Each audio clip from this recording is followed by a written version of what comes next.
Okay, let's talk to Nick Freeman, who's kind of famous in this area. He's the country's top road traffic lawyer, known as Mr. Loophole. I think we've spoken before, but I know that you've been calling for this for a long time, Nick. I have, Jeremy. Yes, I have. I mean, I think I welcome Grant Schapps' moves, but I do think he needs to go a lot further. And my view is we just need complete parity with all road users on the roads. And I'm afraid that includes some form of identification for cyclists. The priority surely is to make roads safer. And I completely agree. It would be wonderful if everyone would cycle, but not at the cost of safety for other people. So they can cycle. We need the infrastructure, but the roads need to be safe for everybody. And, my view is, if people are accountable, they will be responsible, and then they won't be going through red lights. They won't be cycling on the pavement. And unfortunately, the serious injuries with pedestrians is massively on the rise. And of course, cars cause far more injury, and I accept all that. But what we want is for everyone to be safe. And, I would go and not stop at cyclists, and I would actually outlaw pedestrians crossing the road, listening to music or using their phones. We all need to accept responsibility for what we do. We can't just say, look, it's the responsibility of the people who cause the most danger.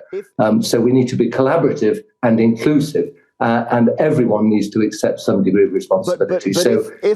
If registration works, why are car drivers with their number plates killing 1,700 people a year? Well, because unfortunately, there are many car drivers, and a lot of them, well, not many of them, there's a minority who drive dangerously, but at least they're brought to account. That there is a huge number of cyclists, Jeremy, who have scant regard for legislation, and at the moment, they're not being brought to account. This isn't in any way an anti-cycling lobby or anti-anything. It's just making people take...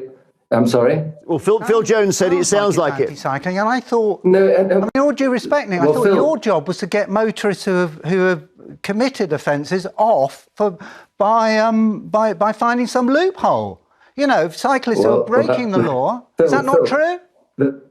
Let's not forget presumptions of innocence and all that. But we're here to talk about a serious subject. Well, we're also here to talk about drivers breaking the law.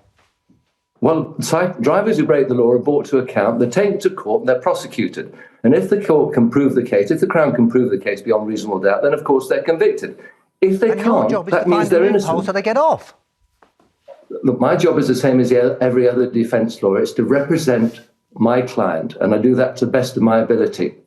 If the Crown have done their job properly, and if the person is guilty, they will be convicted. But if, in fact, the law has not been upheld, then that person is entitled to be acquitted. And I think we are digressing here. This is a smokescreen to discuss a serious point as to whether or not cyclists should be responsible for their actions. And my view is everyone should be responsible. You can't just point that finger of responsibility at motorists and van drivers. We've got e-scooters that are going to be coming on our roads. I do agree with you. It's a wonderful thing to cycle, and there needs to be more infrastructure, and we all need to be encouraged to do it. My view is we also need to encourage cyclists to have helmets so that if they do fall off, they're very vulnerable, they're fragile. We need to try and ensure less injury, more safety. And the only way we're going to do that is by making people responsible. Thank you, Nick Freeman, the lawyer known as Mr. Loophole. Rachel in